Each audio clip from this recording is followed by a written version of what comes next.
The story begins with a warning echoes through the lush greenery, cautioning that while the forest itself is permissible, one must never venture near the dangerous places. A young girl named Olivia calls out to her older sister, announcing her departure into the woods. From the window of their cottage, her sister acknowledges the shout, reassuring herself that if it is Olivia, she will surely be safe, though she sighs with a mix of resignation and care. The older sister watches Olivia disappear into the trees, murmuring praise for her obedience. She turns her attention to a small creature near the window, warning it to stay back lest she accidentally steps on it due to the danger involved in her movements. The narrative establishes their heritage, revealing they descend from a line of witches. The older sister, in particular, is a prodigy who has already mastered the 4 elemental magics, curse-breaking and healing. At the tender age of 12, society already hailed her as a genius who surpassed their mother. Both sisters were born possessing immense magical power, a legacy from their witch mother and human father. Deep in the forest, Olivia notices the unnatural silence and realizes the animals are trembling in fear. She feels a pang of inadequacy when comparing herself to her brilliant sister. She reasons that since there are typically no magic beasts in this area, there should be no danger, but suddenly senses something amiss. Olivia stumbles upon a massive wolf, realizing that even this formidable creature is hiding. A cat appeals to her, asking if it can follow her for safety.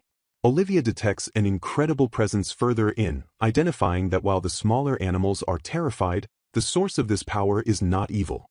Driven by intuition, she urges herself to push just a little further. Pushing through the foliage, she finally beholds the source of the disturbance. It is a dragon.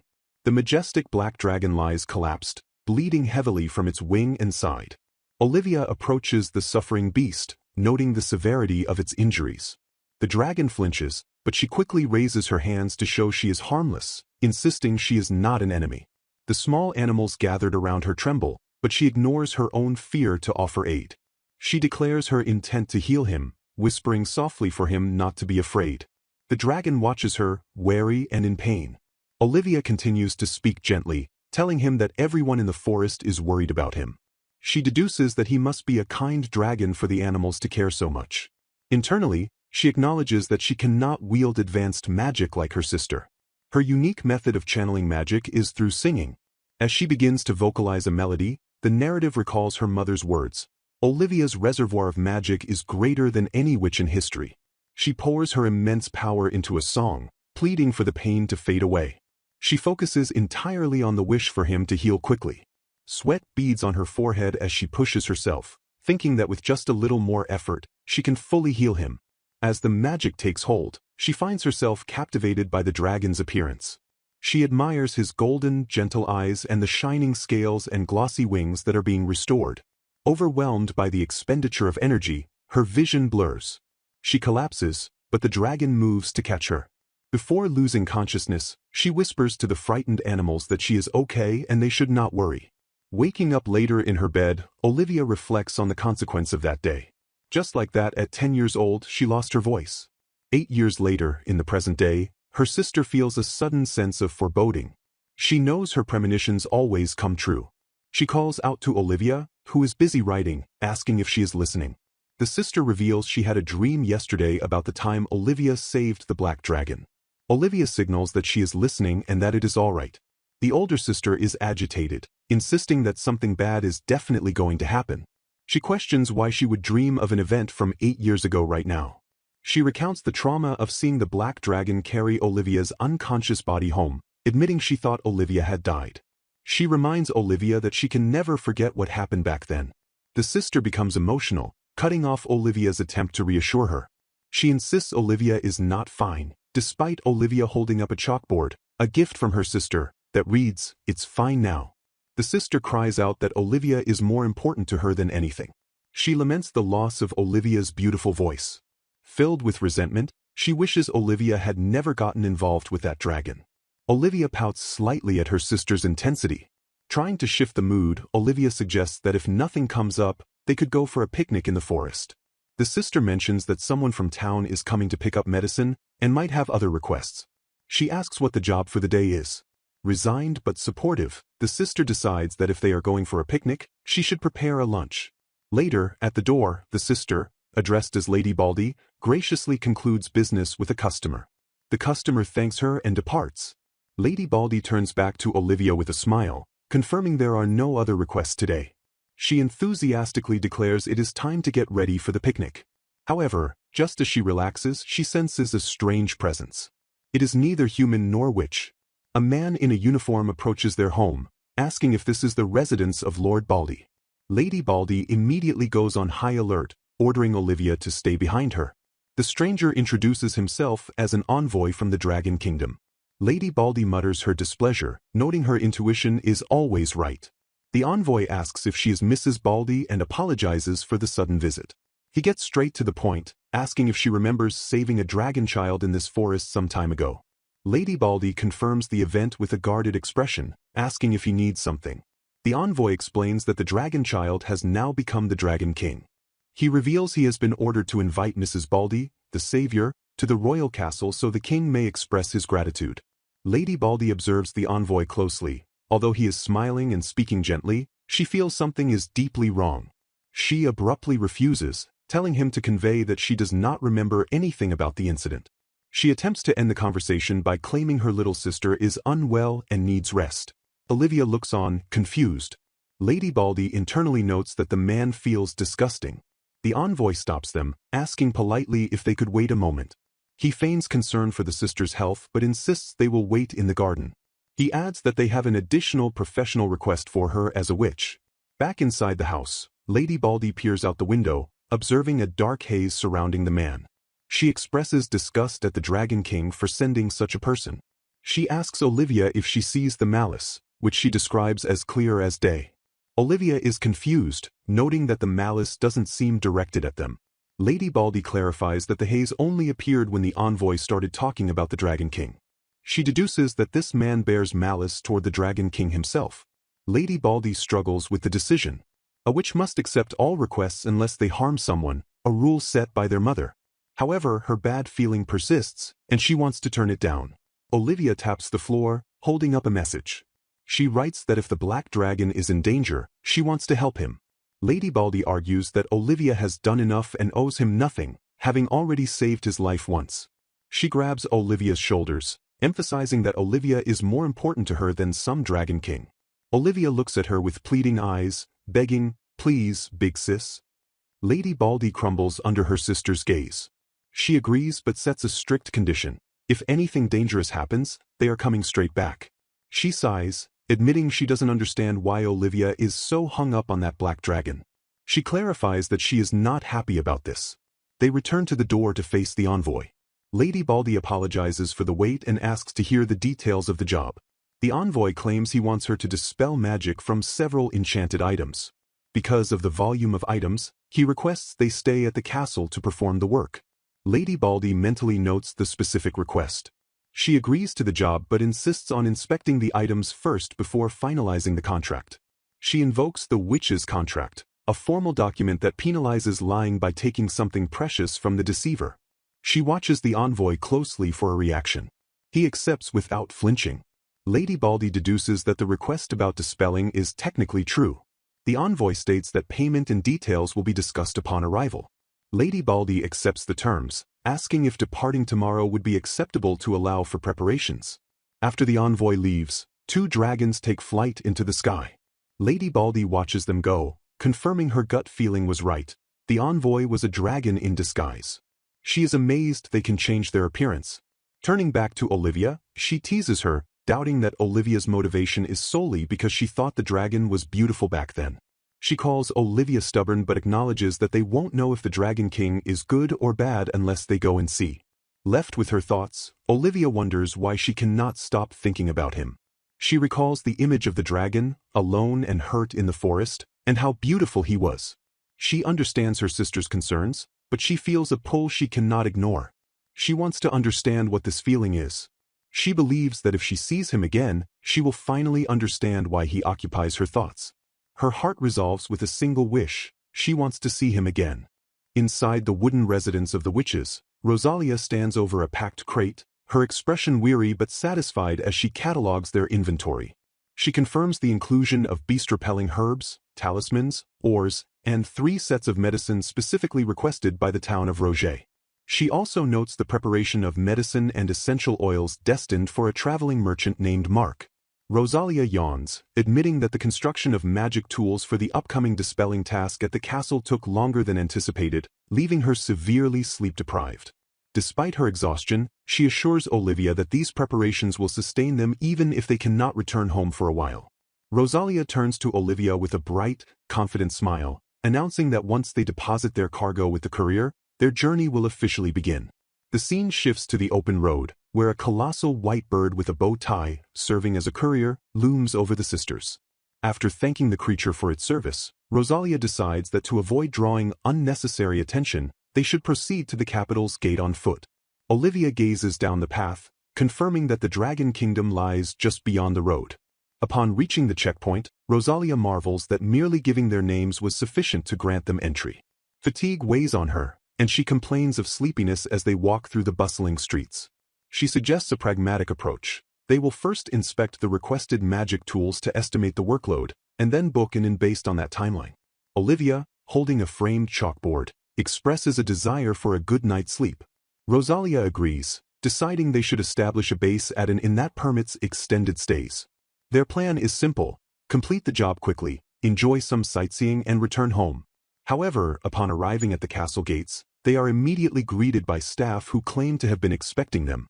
Rosalia introduces herself as Baldy, stating she is there regarding the request for magic tool dispelling. Internally, Olivia's heart races with the anticipation of seeing the dragon again. The sisters are ushered into the castle with unnerving speed, bypassing all standard procedures.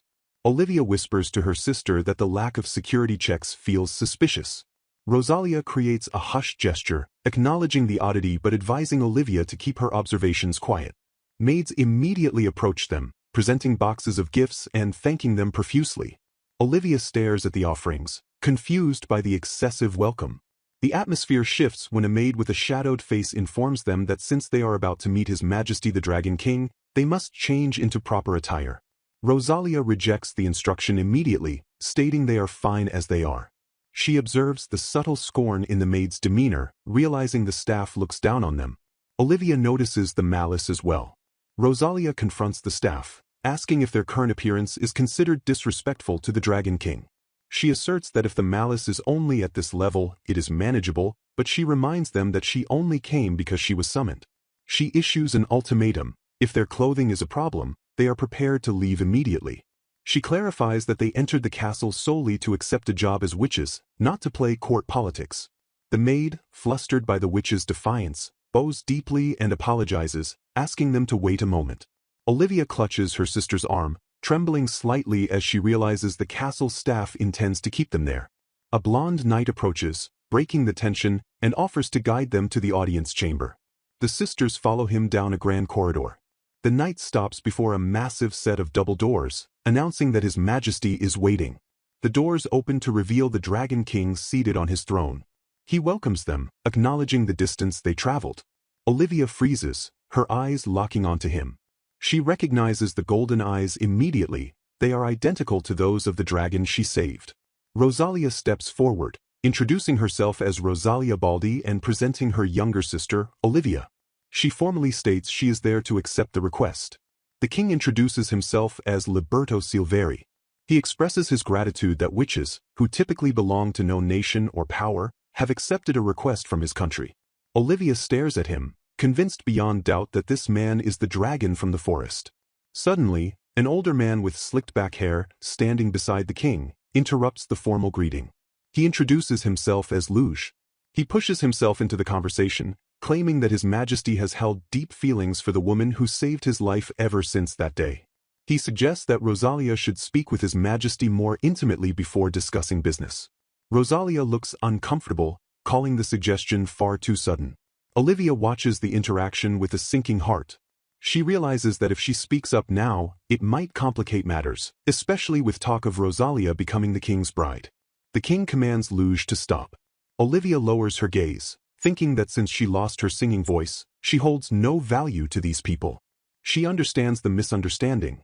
They believe Rosalia is the one who saved the Dragon King. Rosalia cuts through the tension by flatly denying the premise. She states clearly to the king that she never saved his life. Luge scoffs, dismissing her denial and insisting that the exceptional older sister is obviously the one they need. Rosalia sighs, abandoning the argument to focus on the objective. She demands to see the tools so they can proceed with the contract. She asks who will be the contracting party. Luge steps forward again, noting the large quantity of tools, and offers to show them to the storage room. He declares that he will sign the contract. Rosalia signals Olivia, and they excuse themselves from the king's presence to follow Luge. Once the sisters and Luge have departed, the atmosphere in the throne room relaxes. A woman with light hair and a knight named Dieter remain with King Leberto. The woman urges the king to do something about Luge, noting that the older man is serious about forcing a marriage and that the king won't be able to escape it easily. She reminds Leberto of his promise. He had said he would consider marriage if the girl who saved his life appeared. She admits she didn't expect Luge to actually find and bring the witches. Leberto leans back, explaining that this situation is punishment for Luge attempting to use his savior as a political shield. The king reflects on the encounter, noting that Rosalia explicitly denied saving him, leaving him with no further recourse. He suspects Luge's true motive is not romance, but power. Whether it be magic or knowledge, Luge seeks to secure the witches' strength for the country. However, Leberto muses that witches are not beings that can be claimed so easily. The woman asks if he was really in love. Leberto admits that back then, his vision was so blurred he couldn't even see his savior's face. He clarifies that his feelings are of immense gratitude and a desire to thank her, rather than romantic love. He orders the woman to ensure Luge doesn't get any more out of hand, noting that Luge seems fixated on the older sister. The woman agrees and leaves to return to her work. The knight, Dieter, remains and asks the king bluntly if he truly has no intention of marrying her. Leberto confirms that once the job is done, their interaction ends. Dieter nods and turns to escort the sisters to their room. In the hallway, the woman and the king continue their discussion. She notes that Luge has always pushed for noble daughters from within the country, but now that he sees the potential in the witch, he has shifted his focus. She recalls the rumors that witches possess enough power to bring down a nation if they band together. The king speculates that once Luge realizes neither side is interested in marriage, he will give up. The woman notices the king sighing and teases him, warning that his happiness will fly away if he sighs too much. Leberto calls her comment creepy. They both express a hope that nothing bad happens. Suddenly, Dieter returns to the room, surprising them with his speed. The woman asks if he really checked on things that quickly. Dieter confirms he did check the magic tools and reports that due to the sheer volume, the dispelling process will take a significant amount of time. Leberto leans his cheek against his hand, expressing regret. He feels sorry for dragging the sisters into this mess, combining a difficult job with Luge's marriage schemes. Dieter mentions that although the sisters planned to stay at an inn in town, he took the liberty of preparing a guest room in the residence for them. He arranged a single room for both, as they requested. Leberto realizes the implication. If the sisters stay within the castle, Luge will use every opportunity to approach them. Alone with his thoughts, the Dragon King closes his eyes, trying to grasp the fading fragments of his memory from 8 years ago. The visual details are vague. He recalls a young girl with soft pink hair, reminiscent of spring flowers. He remembers the scent of grass and blooms. And above all, he remembers the singing voice that still lingers in his ears to this day. A high-ceilinged chamber cluttered with shelves, where light reflects off a myriad of glass casings, hanging lanterns, and metallic artifacts. 2 young women stand before an older gentleman amidst the collection, observing the sheer volume of items surrounding them. The older man, dressed in a formal collared tunic, explains that every single object in the room bears a curse. He elaborates that the severity of these hexes ranges from minor inconveniences to dangerous afflictions that could threaten a person's life. Rosalia Baldi, the woman with long, wavy hair and a commanding presence, receives a list of the inventory from the man. He reveals that these are magical tools accumulated generations ago by a former Dragon King. The collection, he notes, is exceedingly rare and holds immense value. Rosalia questions the timing, asking why, if the items are so old, other witches have not already lifted the curses, or why they are being presented now. The man clarifies that the items were concealed within a secret room commissioned by the king of that era, a chamber that was only recently discovered. As the negotiation shifts to financial matters, the man presents a document outlining the compensation. He points out that due to the hazardous nature of the work, a significant bonus has been added to the base pay. The sisters examine the figures, realizing the amount listed applies to each individual magical tool. They exchange stunned glances, acknowledging that while royal commissions typically pay well, this offer exceeds their expectations. Rosalia promptly decides to move forward with the agreement. She declares that the contract will be conducted in the name of which Olivia Baldi. She gestures to her sister, the quieter of the two, introducing her as Olivia, while identifying herself as which Rosalia Baldi. A magical aura erupts around them, swirling with light as the pact manifests. Rosalia recites the terms. The witches will devote their full power to purifying the magical tools. In exchange, the client is bound by a strict covenant never to harm or betray the witches. The man watches the display of magic with a mix of awe and nervousness. He presents the physical document for a signature, pointing to the designated line. Once the signature is affixed, a ring manifests on the man's finger, which Rosalia explains is a temporary mark of the contract that will vanish upon the job's completion. The man marvels at experiencing a true witch's contract. He attempts to flatter Rosalia, suggesting that a woman of her caliber would be a suitable match for Lord Leberto. Rosalia dismisses the comment instantly, stating she does not know where he heard such rumors, but asserts that no hierarchy of superior or inferior exists among witches. The man laughs off her sharp rebuttal, calling it harsh, and agrees to leave the work to them. As the man departs, Olivia uses a writing board to communicate with her sister, noting that a thick mist surrounds him whenever he speaks of the Dragon King. She detects a powerful aura of rejection emanating from him. Rosalia asks for Olivia's impression of the sly old man, and then sharply orders everyone else to leave the room so they can commence their work. Once the door closes, Rosalia erects a barrier to ensure their privacy. She advises Olivia not to overexert herself. Olivia observes that the castle is saturated with malice, adding to the burden of the cursed items they must cleanse. However, she reassures Rosalia that the malice feels like lingering emotional residue from the past, so she will be unharmed. Rosalia accepts this assessment, noting that she was the one who chose to accept this assignment. They turn their attention to a spherical, ornate jar sitting on a cloth, ready to begin the purification process. Later, in a private bedroom, Rosalia tends to Olivia, drying her hair after a bath. Rosalia mentions she turned down a dinner invitation from Mr. Luge, refusing to entertain the sly old man, despite his excitement. Olivia writes on her board, wondering if it was acceptable to refuse an invitation to dine with His Majesty. Rosalia dismisses the concern, focusing on her care for her sister. The conversation turns somber as Rosalia alludes to the past, specifically the Dragon King whom Olivia saved.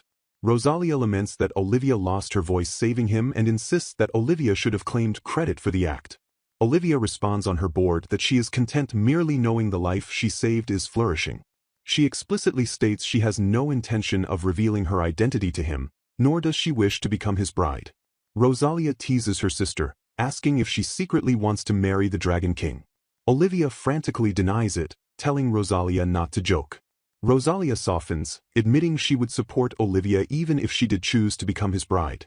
Olivia scribbles that she just wants to finish the job and go home. However, she adds a serious note. She plans to inform His Majesty about the malice she senses once their work is complete. She acknowledges that whether he believes her or acts on the information is entirely up to him. Rosalia brushes Olivia's long hair, her expression turning melancholic. She speaks of their parents, who claim to be traveling but are actually searching for a cure, feeling the same desperation she does. Rosalia vows with intense determination to restore Olivia's voice, no matter the cost. Olivia, touched by her sister's devotion, writes a simple thank you. Rosalia confesses that she is the one who yearns to hear Olivia's voice again. Olivia writes that she is okay remaining as she is, but Rosalia interrupts, expressing her deep desire to hear Olivia call her sister again in the cute voice she used to have. The scene shifts to a montage of their labor. Rosalia notes the sheer volume of items requires absolute focus. Later, she announces it is time for bed so they can give their best effort the following day. As she watches Olivia sleep, Rosalia internally reflects that she can keep going solely because Olivia is by her side, constantly supporting her. She thanks Olivia in her thoughts. Rosalia admits to herself that because her sister treasures her so much, she sometimes misses the ability to use words to express her own gratitude. She feels that without Olivia, she might hate the world. It frustrates her that she cannot immediately voice that she is the one being supported, rather than the protector. She whispers a good night to the sleeping Olivia. The next morning, a maid greets Rosalia. Rosalia notices her sister seems tired, exhausted by the pressure to get close to the Dragon King since the previous day. A group of maids arrives, led by a woman who introduces herself as Camila, the head maid. She informs them that they have been invited to a tea party hosted by His Majesty, the Dragon King, and offers to help them prepare. Olivia observes these newcomers closely. Though they appear human, she recognizes them as powerful dragon folk. Despite the protective charm Rosalia gave her, Olivia can hear voices dripping with malice coming from them. The maids gossip among themselves, disparaging Olivia as gloomy and dull, confirming the rumors they had heard. They speculate that even Lord Leberto finds her presence a nuisance. The maids whisper that the invitation was intended for Rosalia, but they were forced to invite the sister because she always tags along. Camila tells Rosalia that Lord Leberto is already waiting and urges her to join him. She adds a backhanded comment, telling Rosalia not to waste people's kindness and to go. Rosalia bristles at the command and the hostile atmosphere. Rosalia hesitates, unwilling to leave Olivia alone. Olivia, sensing her sister's distress, writes that she would like to rest and feigns fatigue. Rosalia looks at her with concern, noting her pale complexion. Olivia assures her she is fine but privately acknowledges she doesn't want to leave Rosalia either. A different maid steps forward to assist Olivia. Olivia scrutinizes this new woman and realizes she perceives no malice emanating from her. Relieved, Olivia agrees to be guided by her. She signals to Rosalia again that she is okay and leaves her care in the hands of this safe maid. Rosalia, realizing Olivia is creating an opportunity for her, decides to comply to end the ordeal quickly. She tells herself to endure the situation so Olivia can rest. The maids aggressively swarm Rosalia to dress her, presenting a gown they claim Lord Luge requested she wear. Rosalia submits to their ministrations with visible annoyance, just wanting to get it over with. Once dressed, the maids compliment her beauty. Before leaving, Rosalia gives a strict instruction to Olivia to call her immediately if anything happens. Olivia nods, and Rosalia departs with the guide, casting a worried look back. In a quiet room, the kind maid attends to Olivia, who is resting in bed. The maid offers a bell, instructing Olivia to ring it if she needs anything. She introduces herself as Iris. Olivia writes, "Thank you, Miss Iris," on her board. Iris politely asks for Olivia's name in return. Left alone with her thoughts, Olivia reflects that not everyone in this place is filled with malice. She resolves not to let the harsh words of others bring her down. She thinks of Rosalia, wishing that her sister could be free from the burden of protecting her. Olivia steels herself, deciding that she should not believe the malice of strangers, but rather place her faith in the words of her dear sister and in His Majesty, the Dragon King. A lavishly decorated chamber, where the dark-haired monarch, King Leberto, stands opposite the blonde witch, Camila. Flowers adorn the borders of the scene, contrasting the tension in the air as the king apologizes for consuming her time.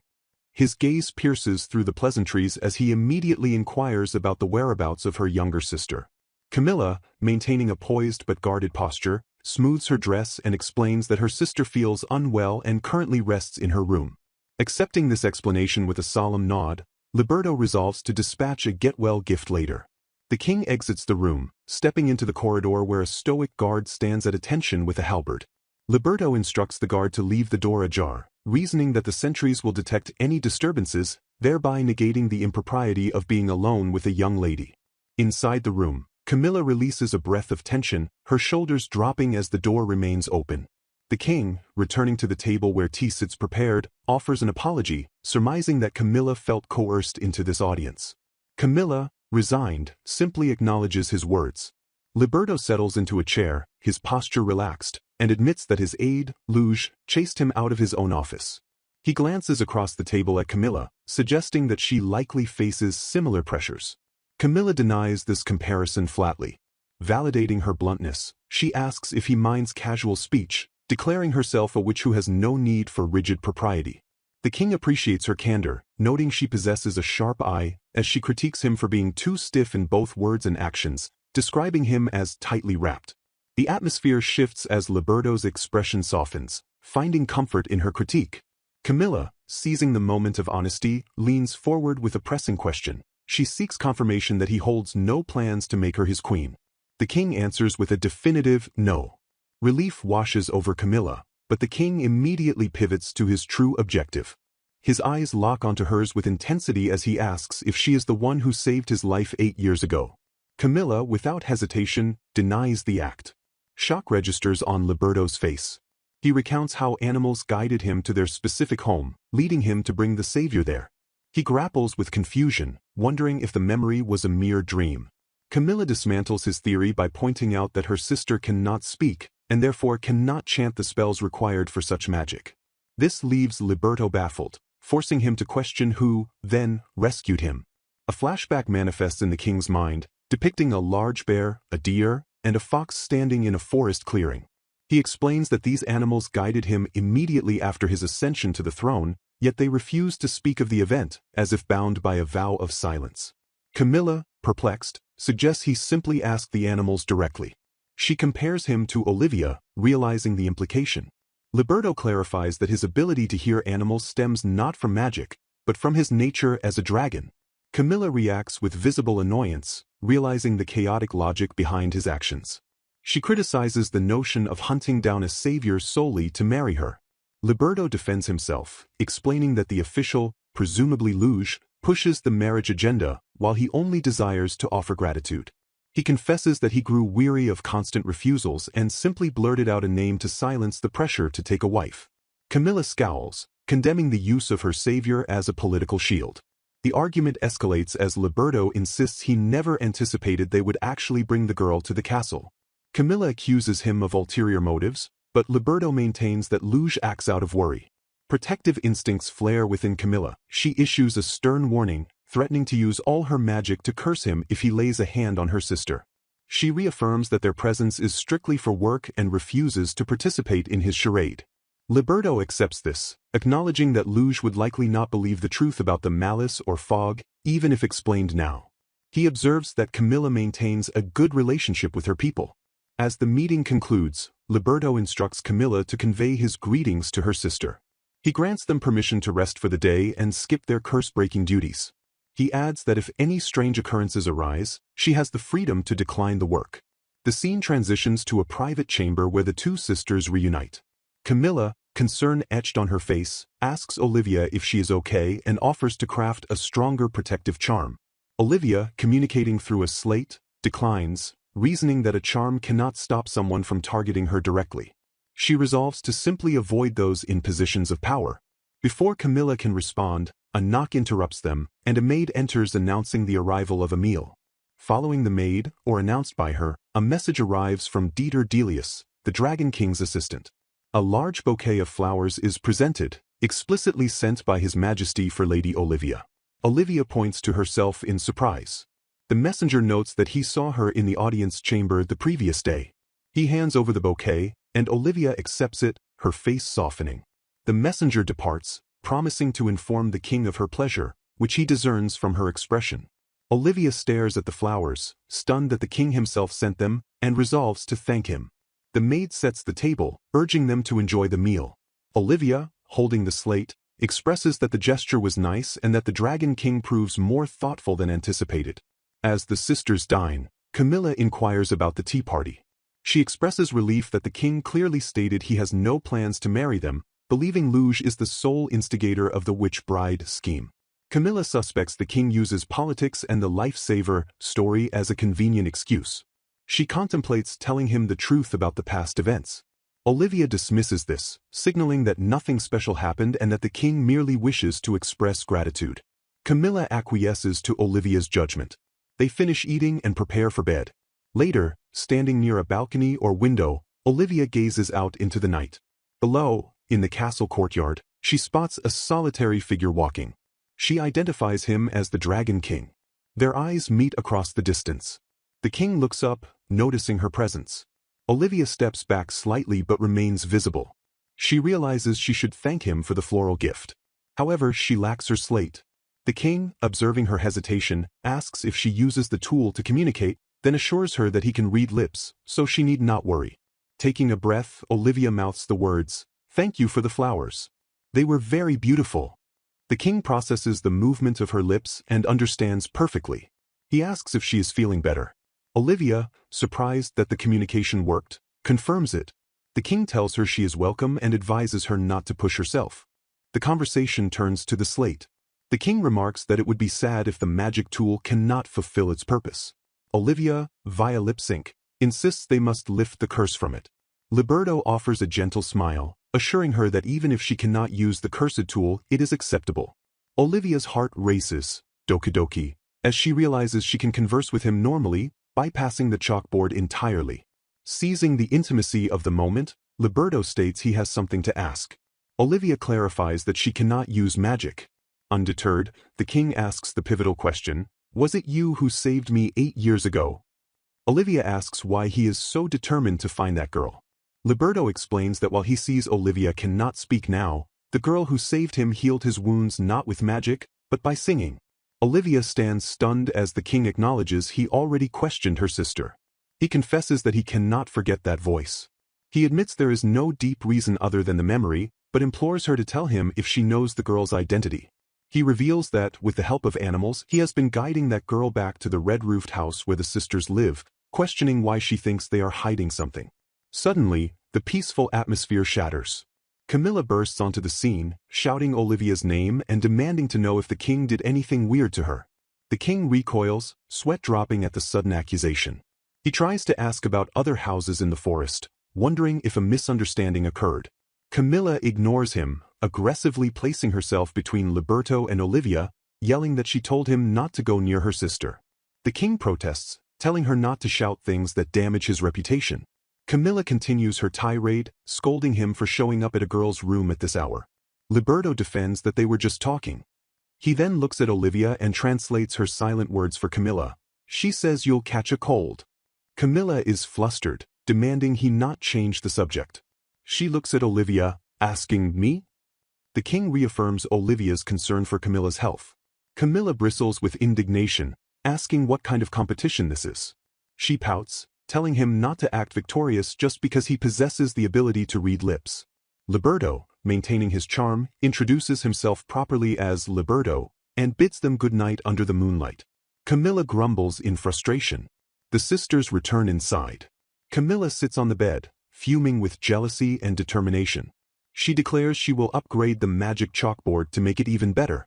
Her frustration stems from how easily the king communicated with Olivia, bypassing her protectiveness.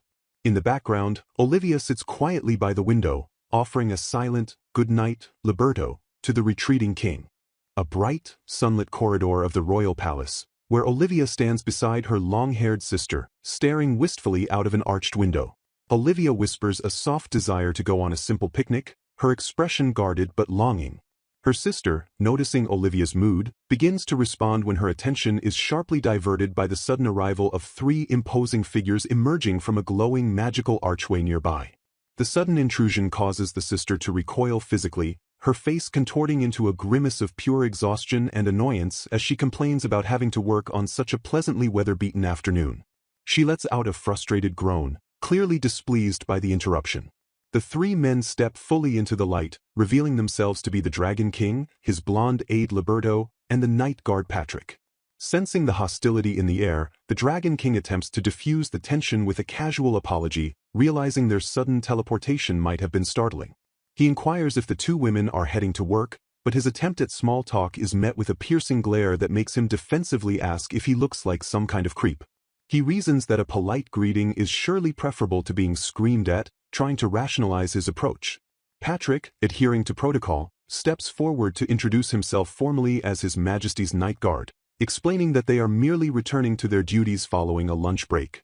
He adds that a significant number of magic tools still require processing, justifying their presence. The Dragon King, ignoring the formalities, fixes his gaze on the smaller woman, recognizing her as the one present during the royal audience. The king's intense stare is directed solely at Olivia, prompting her sister to step in front of her defensively, shielding her from his view. The king furrows his brow, genuinely confused by the sheer level of disgust radiating from the women, questioning why their attitude toward him is so drastically different from the reverence he usually receives. He attempts to clarify that he isn't being creepy, but before he can finish his sentence, the sister lashes out, verbally branding him a pervert. She demands to know what he is doing as he leans in dangerously close to Olivia's personal space. Ignoring the sister's outrage, the Dragon King leans down, inhaling deeply near Olivia's neck. He detects a distinct, lingering scent and asks if she is carrying medicine. As the sister panics, telling him to calm down, Olivia realizes what he is smelling. She recalls mixing herbs earlier that morning, the aroma seemingly clinging to her clothes. Olivia's face erupts in a blush, the proximity of the king causing her heart to race and her skin to heat up, while he explains his deduction. He clarifies that he assumed she was unwell again and required medication, which was why he investigated the scent. He attributes the discovery to his naturally sharp nose, though Olivia internally notes that she didn't think the smell was strong enough to be detected by a normal person. Satisfied that she isn't ill, the king straightens up, accepting her explanation that the medicine was merely a product of her hobby.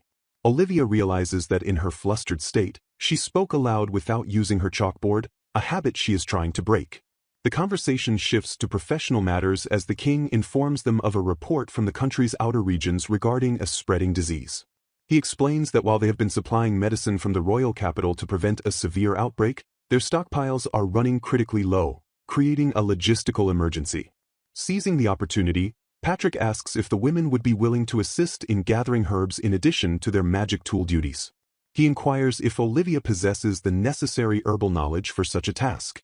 Olivia's sister immediately chimes in with pride, boasting that Olivia is exceptional at sorting herbs and that her medicine works incredibly well.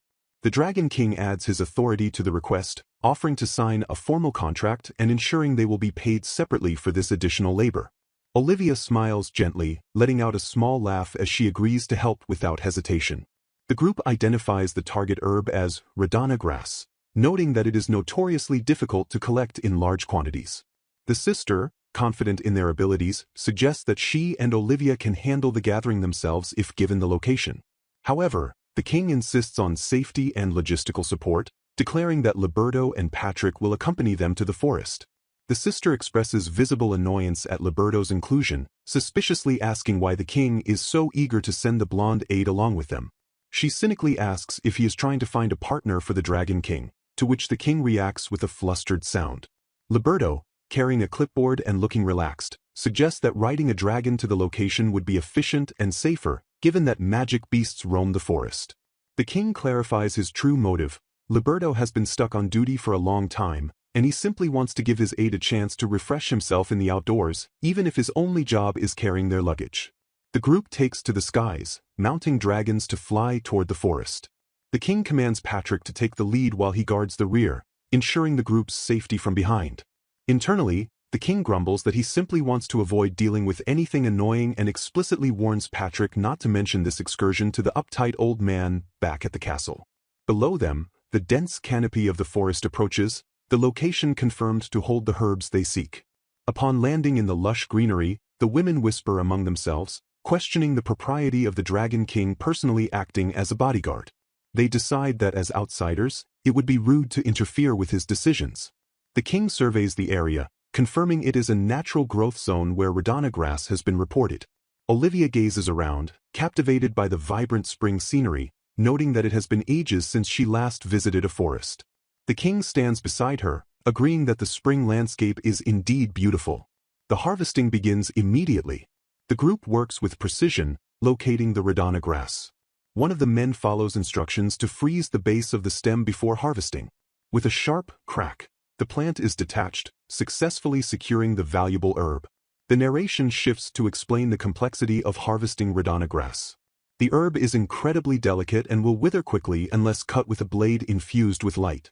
Furthermore, the cut end must be instantly frozen with magic ice, wrapped in cloth, and stored in a magic bag to preserve its potency. While this method is now common knowledge in the witch world, the king reveals that it was Olivia who originally discovered that magic ice was the key to preservation.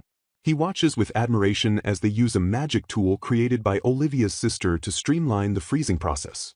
The Dragon King praises Olivia, noting that while the tool is impressive, the true genius lies in her realization of the importance of ice magic. He cautions the group that Radon grass looks dangerously similar to poisonous herbs, making identification difficult for the untrained eye. To maximize safety and efficiency, they divide the tasks. Olivia, with her expert knowledge, will handle the cutting, while the men manage the freezing and wrapping using the magic tool. After some time, the group surveys a massive pile of wrapped herbs, the yield far exceeding their initial expectations. Olivia breathes in the forest air, enjoying the freshness, and expresses a reluctance to leave just yet. Her sister beams with pride, asking the men to acknowledge how amazing Olivia is. The men readily agree, admitting she saved them a tremendous amount of effort. Given their rapid success and the directive to let Leberto rest, the group decides that returning in the evening will be sufficient. The king assures them that taking a half-day off won't hurt their work schedule. Sensing Olivia's desire to remain in the forest, he offers to accompany her if there are other herbs she wishes to find. As the main group settles down for a break, Olivia's sister prepares tea. She hands Olivia a pair of herb scissors and leans in to whisper a protective warning. If the king tries anything inappropriate while they are alone, Olivia is to slap him without hesitation. She then turns to Patrick, offering him tea with a polite smile. Patrick accepts, and the sister tells him he can wait there with her while the others forage. Deep in the woods, the atmosphere shifts to a quiet intimacy. Back at the resting spot, Patrick sheepishly asks the sister to add 5 sugar cubes to his tea, admitting to a sweet tooth that he finds slightly embarrassing. The sister laughs, amused by the contrast between his rugged appearance and his taste for sugar. Meanwhile, Olivia and the king stumble upon a rinju flower.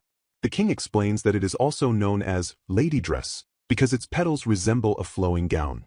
The king warns Olivia that the flower possesses a strong scent and advises her to stand back, reminding her that he has a particularly sensitive nose. After securing the flower, he suggests they gather minga fruit next. He describes the fruit as exceptionally sweet, more akin to a snack than medicine, and asks if she has ever tasted it. Olivia shakes her head, admitting she hasn't. They find the fruit and taste it together. Olivia finds it delicious. The king cautions her that the juice stains fingertips red and is difficult to wash off. He summons a sphere of water with magic to wash their hands, displaying his power casually.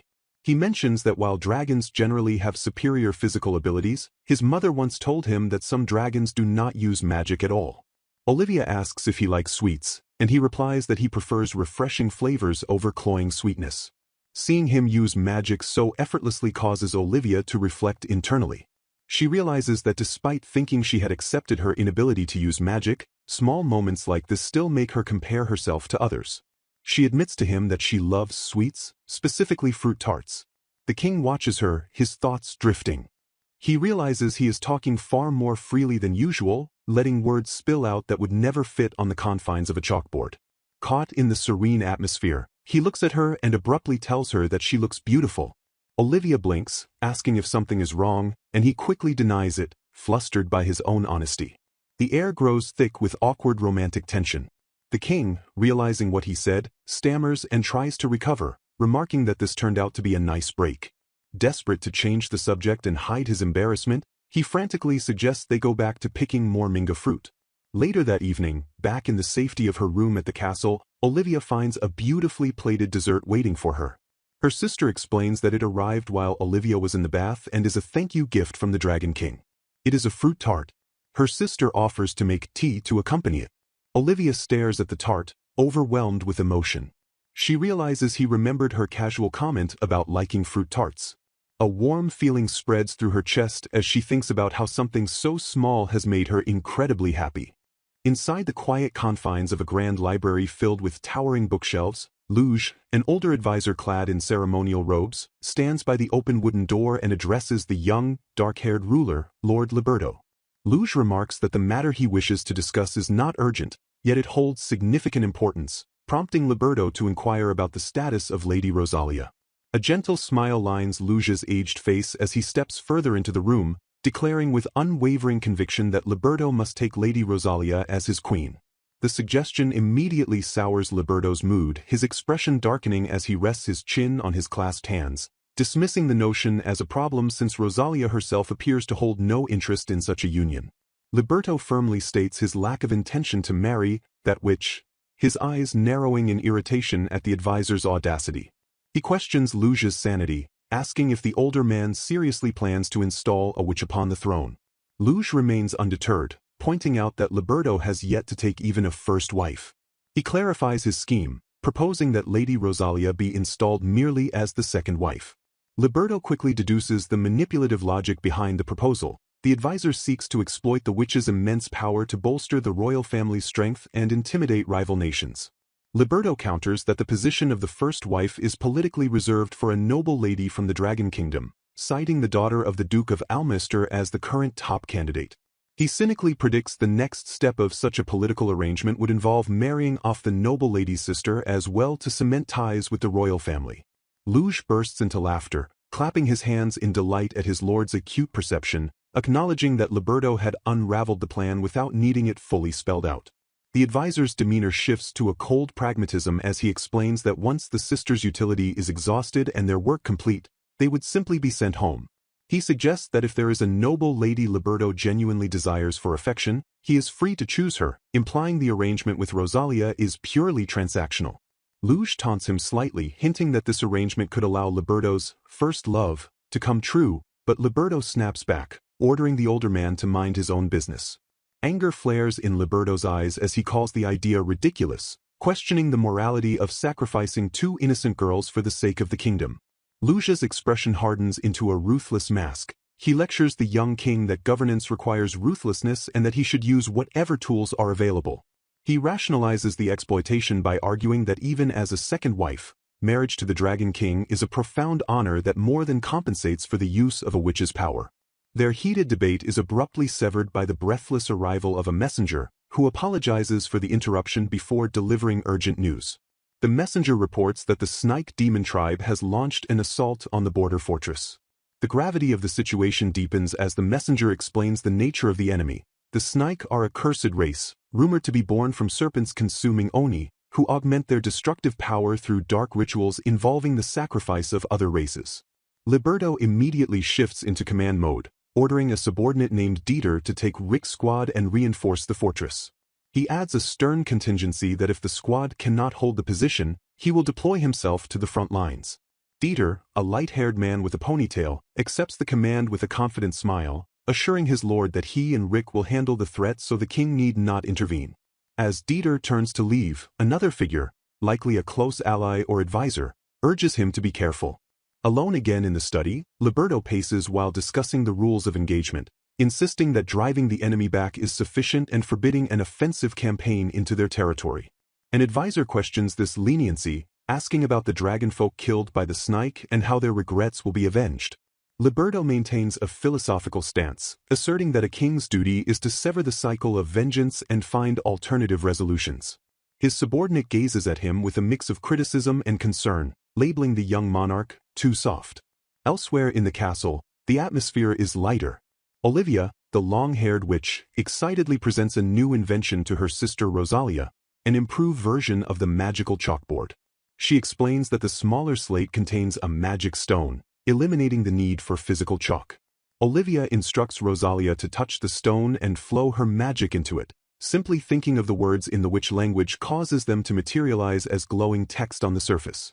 Rosalia tests the device, her face lighting up with amazement as the words appear. Olivia adds a security feature. The board only recognizes the witch language, preventing accidental exposure of private thoughts.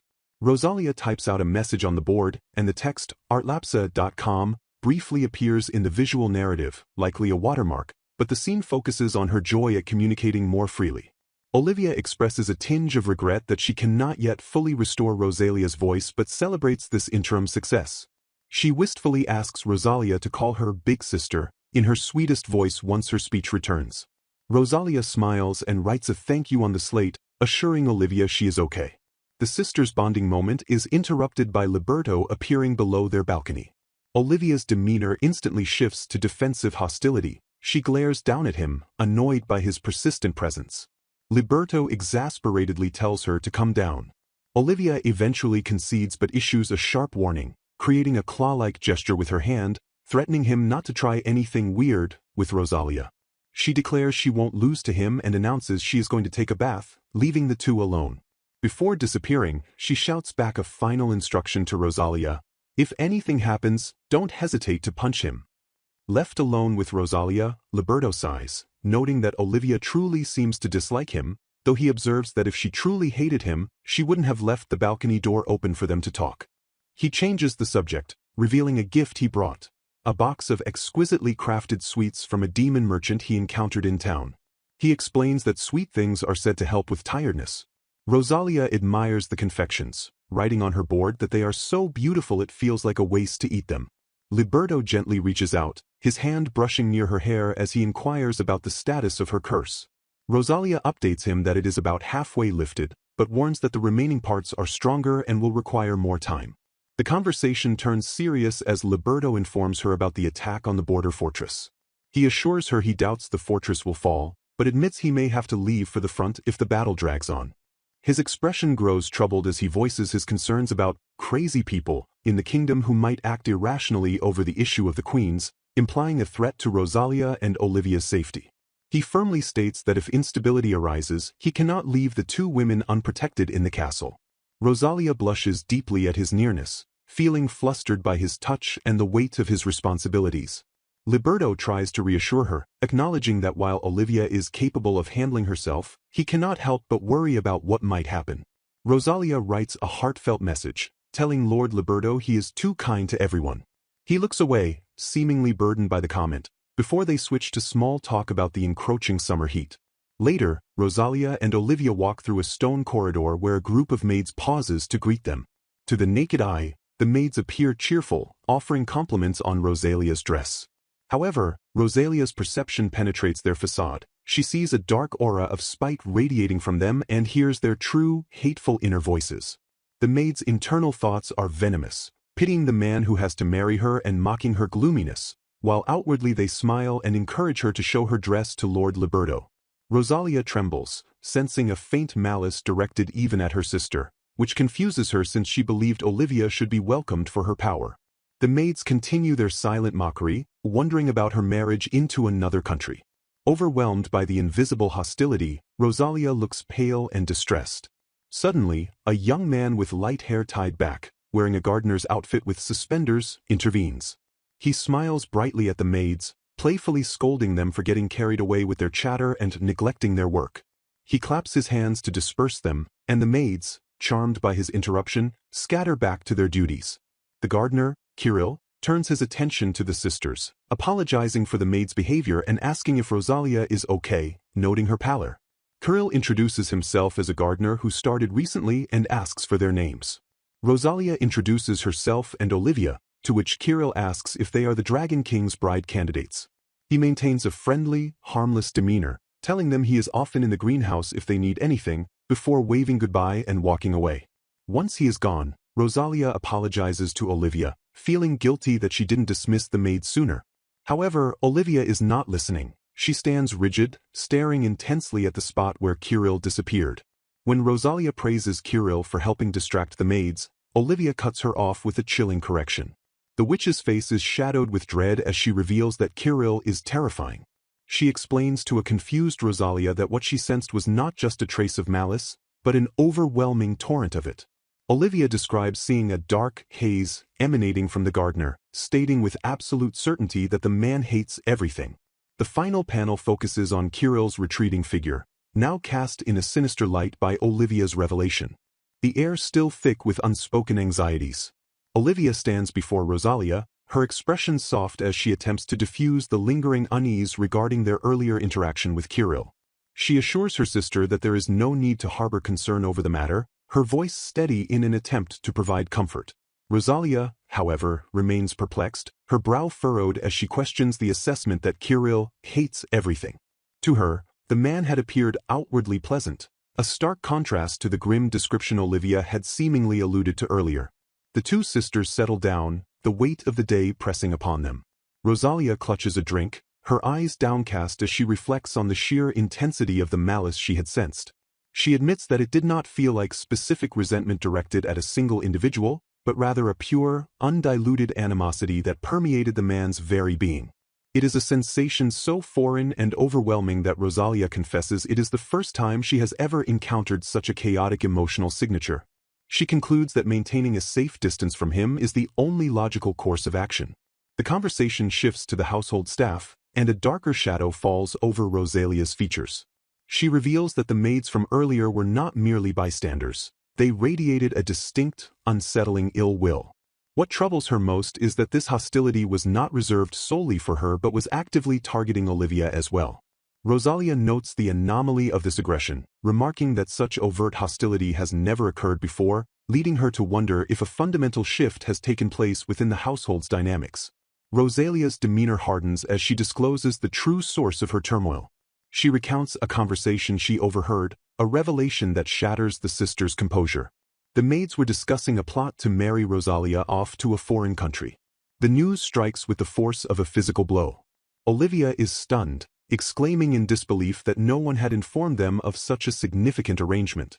The atmosphere in the room grows volatile.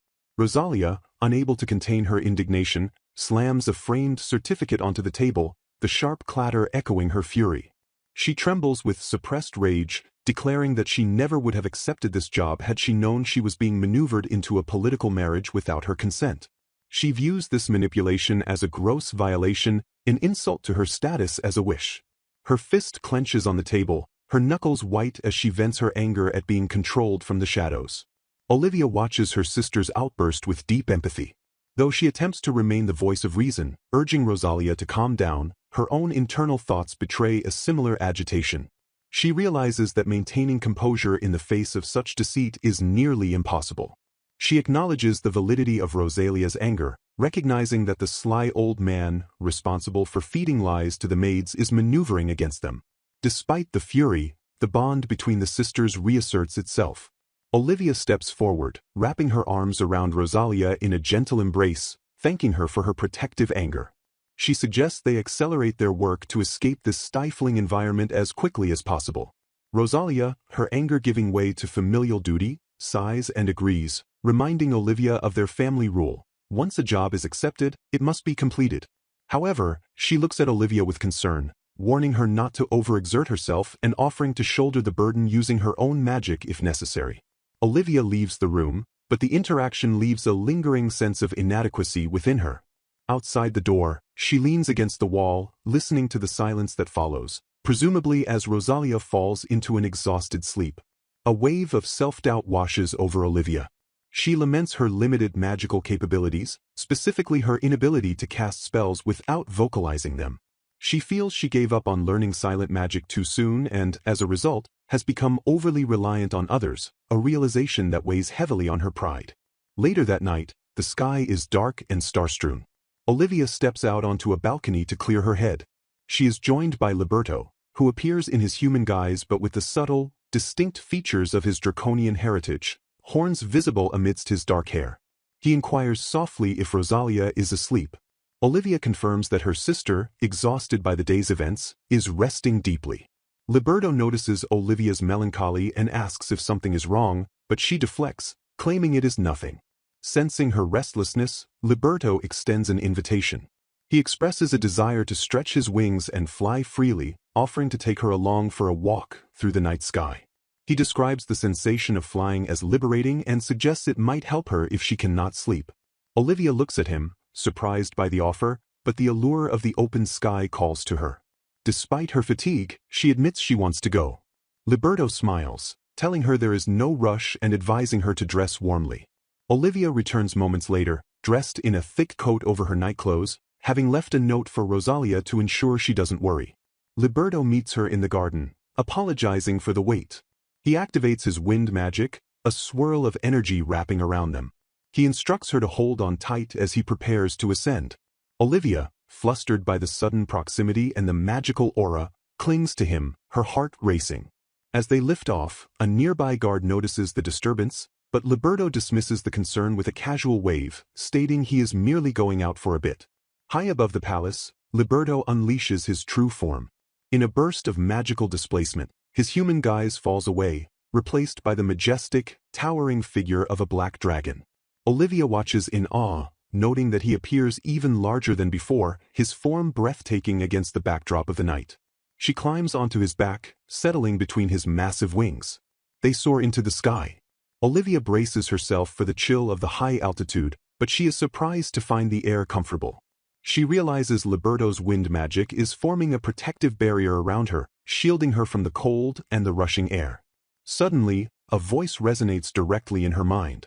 It is Leberto, communicating via thought transmission. He explains that dragons can send and receive thoughts, bypassing the need for spoken words over the roar of the wind. Olivia is startled, realizing he can hear her thoughts as well, and panics momentarily about what she might have projected. Leberto guides her attention upward. Below and around them, the city lights sparkle like a sea of jewels, mirroring the stars above. The view is magnificent. Liberto's voice, deep and resonant in her mind, expresses his happiness that she enjoys the sight. He offers to show her around the city properly when she feels more comfortable. Sensing the perfect moment, Leberto gently broaches the subject of her earlier distress. He mentions that she looked downcast earlier and offers a listening ear, promising not to force her to speak but making his support available. Olivia hesitates, questioning whether her small worries are worth burdening a king who carries the weight of a nation. However, the isolation of the sky and Liberto's kindness encourage her to open up. She confesses her deep-seated frustration with her magical limitations. She reveals her envy of those who can use magic silently and her regret over not striving harder in her youth to master such skills to better support her sister. She feels like a perpetual burden, always the one being helped rather than the helper. Leberto listens patiently before offering a new perspective. He refutes her self-assessment, asserting that she is helping Rosalia even now. He explains that support is not a competition of who does more, but a mutual exchange where both parties uplift each other. He assures her that Rosalia does not view her as a burden. He pierces through to the core of her emotion, explaining that her feelings of powerlessness and frustration exist precisely because she cares so deeply for her sister. He validates her pain, framing it not as a weakness, but as proof of her love. Olivia feels an immense weight lift from her shoulders. Liberto's words reframe her internal struggle, allowing her to accept her feelings without shame. She thanks him, acknowledging that these are feelings she has never shared with anyone else. Leberto concludes their flight with a final word of encouragement. If she is ready, she can start learning that magic she desires right now. The path forward, once blocked by self-doubt, now lies open before her. Amidst the opulent, sprawling corridors of the Dragon King's castle, a hushed tension permeates the air. Servants and maids whisper in huddled clusters, their hushed tones echoing off the stone walls. Navigating this labyrinth with practiced stealth, Olivia and her sister, Rosalia, move cautiously, attempting to blend into the shadows to avoid unnecessary encounters. Rosalia, determined to escape this political cage as swiftly as possible, has accelerated the curse removal process, pushing her magical endurance to its absolute limit. Olivia trails close behind, her nerves frayed by the constant need for vigilance. Suddenly, the sisters freeze as they round a corner. A group of maids stands nearby, their conversation drifting clearly toward them. The maids discuss the king, Lord Leberto, and the rumored arrival of Lady Rosalia, questioning her suitability. Olivia sighs, the weight of their precarious positions settling heavily on her shoulders. She laments the necessity of such extreme caution merely to return to her own room, dreading the prospect of becoming entangled in yet another layer of palace intrigue. Further down the hall, the gossip grows more specific and cruel. Two guards, leaning against a pillar, dissect the current political landscape. They mention that the daughter of the Duke of Brumeister is the intended bride for the king, leaving Rosalia, the guest currently residing in the castle, to be relegated to the humiliating position of a second wife. Olivia flinches as the disparaging term reaches her ears. The guards note that Rosalia appears indifferent to these machinations, but the maids, acting under the strict, manipulative orders of Lord Luge, are frantically attempting to manufacture romantic scenarios to force the king and Rosalia together. Olivia processes this information with rising indignation. The realization that Lord Luge is orchestrating these rumors and forced interactions purely to secure a witch's power for the throne disgusts her. She clenches her fists, understanding now the source of the malice directed at her sister. The court views witches not as people, but as biological tools to be harvested for magical supremacy. To them, meddling in someone's love life is a trivial price for national power. Despite her anger, a cold wave of insecurity washes over Olivia. She lowers her gaze, the guard's words about the Duke's daughter ringing true in her mind. She acknowledges the harsh reality that she does not belong in this high society. A melancholic resignation settles in her chest as she convinces herself that her own budding feelings for Leberto are futile, destined never to materialize into reality. Her introspection is interrupted by the sudden appearance of Lord Leberto himself. He steps into the corridor, his presence commanding yet gentle. He immediately inquires about Rosalia, noting the accelerated pace of her work. Olivia confirms that her sister is indeed pushing herself to remove the curse faster, resulting in significant physical strain. Leberto listens with concern, and Olivia quickly assures him that she has ample mana reserves to support Rosalia. Leberto, ever the protector, offers his own magic to assist, unwilling to let them shoulder the burden alone. He steps closer, his hand reaching out to gently cup Olivia's cheek. He observes that she, too, looks worn out by the castle's suffocating atmosphere. He explains that the current chaotic state of affairs is due to the absence of Dieter, his trusted aide. He reveals that although the Snake Demon tribe retreated from the fort, they have established a camp nearby, necessitating a suppression team led by Dieter and Patrick to remain on the battlefield. Olivia's eyes widen at the mention of the war, fear flickering across her face. Sensing her distress, Leberto immediately pivots, apologizing for dampening the mood with dark talk of battle. Seeking to shift the atmosphere, Leberto gazes at her with a soft, intense curiosity. He asks her to tell him about her childhood. The request catches Olivia off guard, and she blushes, questioning why the king would be interested in her mundane past. Noticing they are standing just outside Rosalia's room, Leberto suggests they relocate to avoid waking her sister. He instructs Olivia to grab her coat, and they exit the stifling corridors for the cool, open air of the moonlit castle gardens. As they stroll through the manicured grounds, Leberto breaks the silence not with a question, but with a history lesson. He asks if she knows how the Dragon King is chosen. He explains that while the children of former kings often inherit high capabilities, the throne is not strictly hereditary. The title of Dragon King belongs solely to the strongest dragon of the era, a meritocracy of raw power. He begins to recount his own history, pointing toward the castle towers.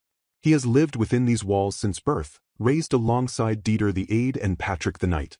Because their parents served the royal family, the three boys formed an inseparable trio, their childhood defined by pranks, fights, and games. He mentions Lord Luge, revealing that the man was once his strict tutor who scolded him often. Olivia listens intently, trying to reconcile the image of a nostalgic childhood with the dangerous political game currently unfolding. Leberto's expression darkens, the nostalgia evaporating instantly. He reveals that this idyllic life shattered in the spring of his 15th year, 8 years ago. His father, the king, was brutally killed. He describes the scene with a haunted look, blood staining the stone floors. He apologizes to Olivia for the gruesome detail but presses on, needing her to understand. He explains that his mother died shielding him, sacrificing her life to ensure his escape. He reveals the cause of the tragedy. A man rebelled against the crown. While strength dictates the king, a sacred ritual is required for succession. The usurper ignored this holy law, launching a surprise attack at dawn to slaughter the royal line. Because Leberto's father was dead, no one in the kingdom remained strong enough to stop the usurper. Injured and unable to fly, Leberto barely escaped the coup, crash-landing in the witch's forest. For a time, he lived in hiding in a village on the outskirts of the kingdom, aided by the parents of his childhood friends. But peace was a luxury he could not afford. The kingdom was at war with demi-humans, and Leberto, stripped of his title, became a mercenary. For 4 agonizing years, until the war's end, he knew nothing but the battlefield. He recounts the trauma of watching comrades, people he had laughed with moments prior, die before his eyes. He admits to taking lives and nearly losing his own, his existence reduced to a cycle of violence. Yet, amidst the blood-soaked madness, he held onto a single lifeline. He tells Olivia that he heard a voice, a song, that echoed in his mind. As long as he could hear that melody, he refused to give up on living. It was this ethereal connection that anchored his humanity when he was drowning in slaughter. After the war, Leberto returned to the Dragon Kingdom. He found it transformed by the usurper into a regime of dragon supremacy, where other races were subjugated and ruled with an iron fist. He refused to accept this corruption of his parents' legacy. Adhering to the ancient customs he revered, Leberto challenged the tyrant to a duel. He emerged victorious, and the defeated usurper took his own life, ending the dark reign. Leberto pauses, staring at his hands. He confesses his internal conflict. He hated the man and wanted to honor his parents, but he wonders if his actions were truly noble or merely born of a desire for revenge. Even after reclaiming the throne, he felt no satisfaction. The crown brought him no peace, only the heavy burden of leadership.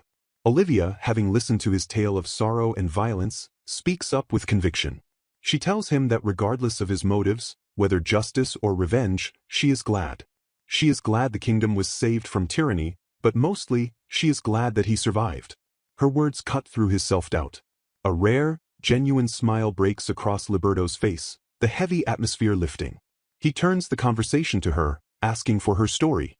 Olivia begins, describing a modest family of 4, a talented witch mother, a scholar father, her magically gifted sister Rosalia, and herself. She admits with a self-deprecating smile that she possesses no magic. Instead, she learned potion making and cosmetics from her father to compensate for her lack of power. Leberto listens with genuine fascination, calling her life wonderful, but Olivia dismisses it as unexciting compared to his. Suddenly, Olivia gathers her courage and voices the question haunting her. She asks Leberto about the rumor she overheard, the rumor that she is to be married off to a foreign country to strengthen diplomatic ties. The question hits Leberto like a physical blow. His eyes widen in shock, followed immediately by a surge of protective anger. He demands to know where she heard such things, his calm demeanor cracking. He realizes she knows the full extent of the council's plan. He confirms her fears. The scheme involves making Rosalia the second queen to secure her witch bloodline, then adopting Olivia as a sister-in-law solely to use her as a political bargaining chip in a foreign marriage. Leberto grips her shoulders, his gaze burning with intensity. He attributes the leak to Luge, furious that such machinations were discussed without his consent. He vehemently declares that he will never let that happen. He vows to protect both sisters, swearing he will not allow them to be used as tools. Looking deep into her eyes, he promises never to betray her and asks her to place her trust in him. Olivia looks up at him, seeing the sincerity in his desperate plea. She smiles, her anxiety melting away, and agrees to believe in him. The tension dissolves, replaced by a warm intimacy. Leberto, noticing the late hour, insists on walking her back to her room. He jokes lightly that if he collapses from exhaustion, she must take responsibility and care for him, bringing a lightness back to their interaction. However, as they walk back toward the castle, a shadow falls over Olivia's thoughts. She watches his broad back, a painful realization settling in her heart. The curse will be fully lifted in only a few more days. She tells herself that once their task is complete, their connection will end. She resolves to keep her feelings locked deep inside, believing that silence is the only way to protect her heart when they inevitably part ways. In a quiet, book-lined study, a tense confrontation unfolds between Lord Leberto and his persistent aide, Luge. Luge, standing with a posture of feigned solicitude, looms over the seated Leberto, suggesting that praying for safety is their only recourse regarding a dangerous situation. Leberto, looking weary and resting his chin on his hand, flatly rejects this passive approach with a single word. Luge apologizes for pressing the matter while his lord is fatigued, though his expression remains calculating. He pushes a document toward Leberto, urging him to review it, while advising him not to burden himself too heavily until Dieter returns. Leberto dismisses the concern, noting they are in the same difficult position, eventually acknowledging the information with a resigned sigh. The scene shifts to a more formal corridor where Leberto faces inquiries about the spreading rumors regarding Olivia's marriage. An official questions why this gossip has already permeated the ranks of the maids. Leberto, maintaining his composure, asks for the reason behind this sudden summon. Luge, unrelenting in his political maneuvering, intercepts the conversation. He declares that the current situation is unacceptable and decrees that Lady Rosalia is destined to become queen. Furthermore, he asserts that her younger sister must be married off to a foreign nation to serve as a diplomatic bridge. Leberto challenges this callous utilization of the sisters, questioning if the desires of the individuals involved hold no weight.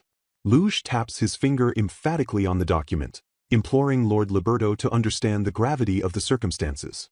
Luge argues that harnessing Lady Rosalia's power is essential for the kingdom's prosperity, specifically citing the looming threat of the demon serpent tribe as the primary justification for this course of action. Leberto, his patience thinning, retorts that he has repeatedly told Luge otherwise.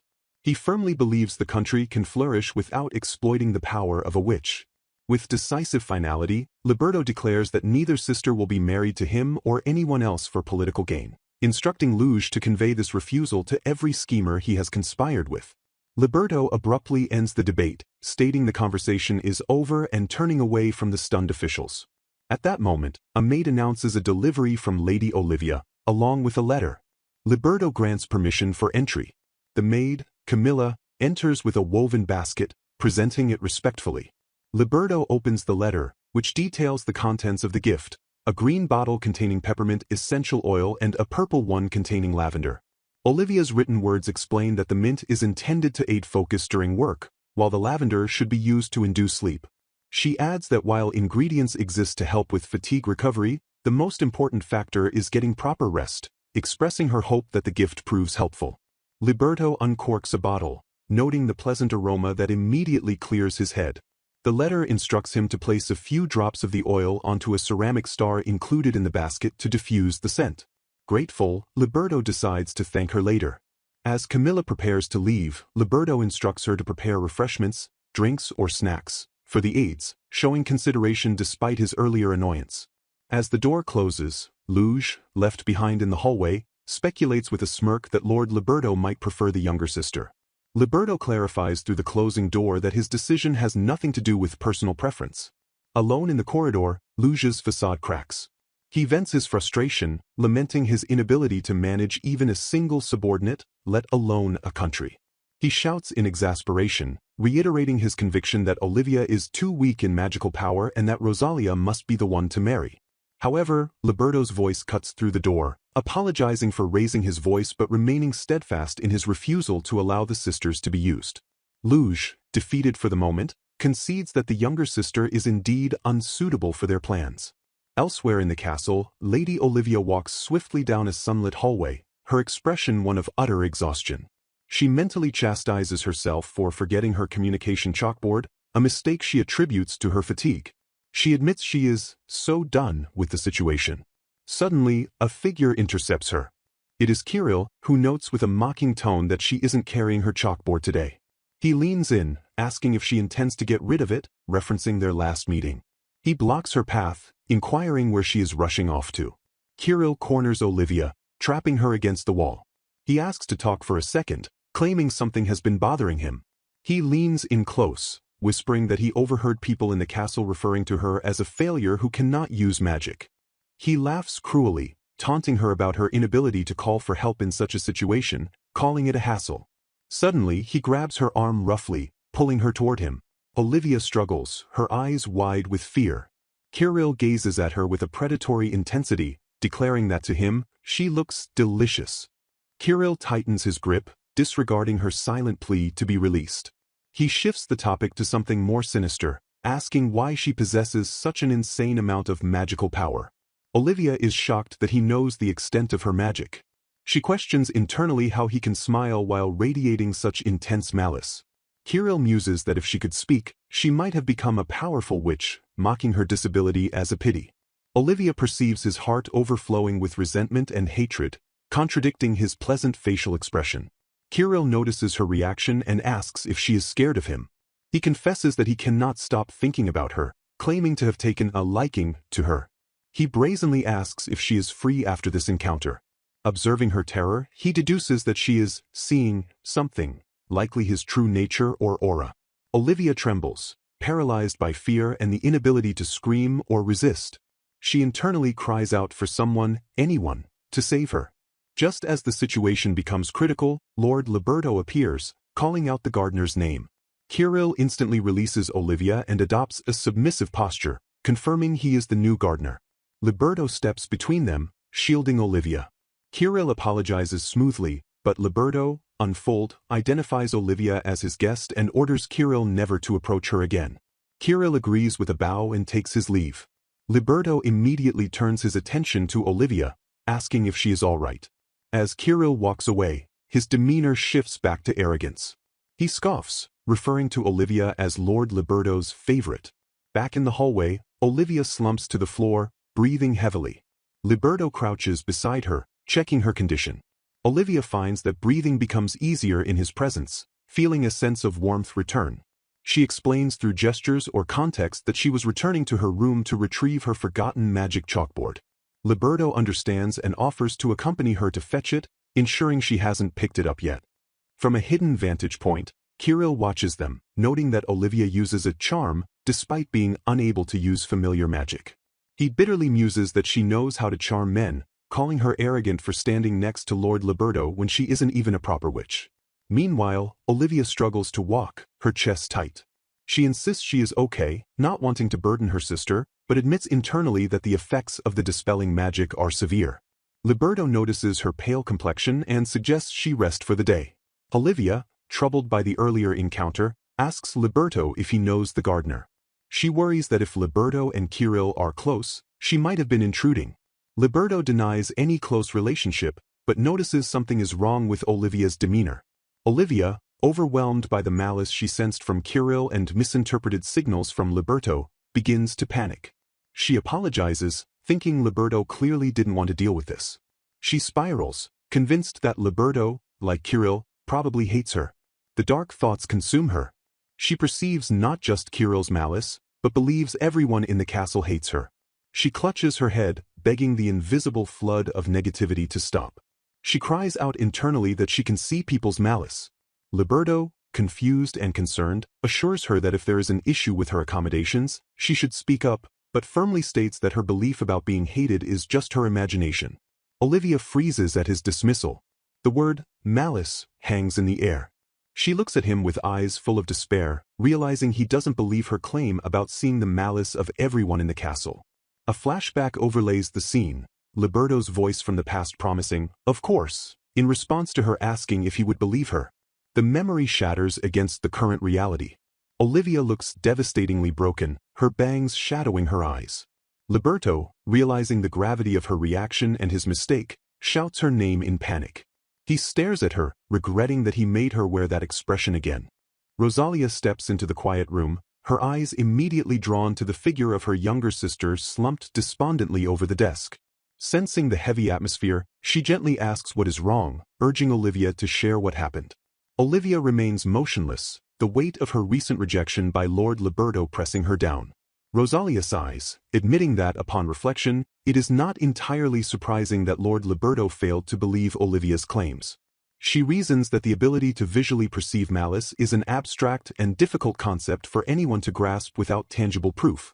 Furthermore, she notes that Lord Leberto places immense trust in the people within his castle, making it even harder for him to accept that his staff might be filled with such darkness. Rosalia confesses that even she would struggle to believe it if someone suddenly accused her of being full of malice. Rosalia attempts to rationalize the encounter, pointing out that neither Olivia nor Leberto was calm during their confrontation. She suggests that a calm, rational discussion might yield a different outcome, encouraging Olivia to try explaining it again after some time has passed. However, her protective instincts flare violently as she considers the emotional pain her sister is enduring. She clenches her fist, declaring that if Leberto still refuses to believe Olivia after a calm explanation, she will punch him personally. Her aggression shifts toward the gardener, Kiril. She vehemently states that he deserves to be punched without mercy for his actions. Rosalia firmly instructs Olivia not to get close to that man ever again. Olivia finally lifts her head, her face pale and shadowed by fear. She confesses to her sister that she is still terrified, describing Kiril as someone who seems to derive genuine pleasure from the malice that surrounds him. Seeing the depth of Olivia's distress, Rosalia makes a swift decision. She declares that they will hurry to finish their work so they can leave this place. Meanwhile, in a solitary study, Lord Leberto sits by a window, catching a stray flower petal that drifted in from outside. His mind replays the confrontation, but his thoughts turn inward. He realizes that his loss of composure stemmed from seeing Kiril touch Olivia. He confronts the shocking reality of his own heart, questioning if he has seriously fallen in love. He berates himself for his jealousy and for the pained expression he caused Olivia to wear, realizing he should have listened to her more calmly. Leberto stares out the window, his expression hardened by self-reproach. He concludes that if he cannot even believe the person he has fallen for, then everything is pointless. He recalls Olivia's heartbroken question asking if he didn't believe her. Resolved to rectify his mistake, he decides to investigate the matter himself.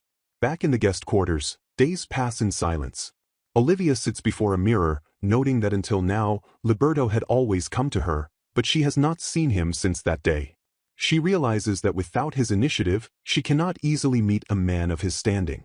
The work continues, taking a toll on Olivia's physical health. Rosalia urges her to rest on the sofa, but Olivia stubbornly refuses, insisting she is fine and only has a bit more to go. Rosalia observes her sister with concern, noting that while the castle seems the same as always to her, Olivia looks clearly worn out. Olivia reveals that she perceives the castle being slowly wrapped in a mist.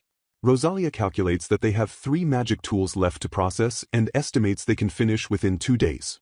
Rosalia refuses to leave Olivia's side, declaring she will not go home alone and will stay until the work is finished. Olivia finally admits the source of her exhaustion, The number of people in the castle filled with malice is increasing. She asks Rosalia if she knows the cause of this mist, but they can only speculate. They agree to depart the morning after tomorrow. Olivia trembles as she describes the horror of sensing people like Kiril, those who enjoy carrying malice within them. They discuss the possibility of reporting this to Leberto once their job is done, but Olivia hesitates, fearing he will not believe them again given his continued silence. Rosalia adopts a pragmatic stance to comfort her sister. She asserts that Olivia does not have to carry the burden of the entire castle alone. She states plainly that if Lord Leberto falls into danger because he refuses to believe the warning, that is his own fault and the end of the matter. Olivia looks at her sister, sensing her resolve. Rosalia clarifies she isn't annoyed, just grateful for Olivia's honesty. Olivia understands the logic but worries about Leberto's safety, noting that his capable guards, Dieter and Patrick, are no longer present to protect him. In a quiet moment of connection, Olivia expresses her deep gratitude to Rosalia. She admits that being with her sister allows her to live without shame.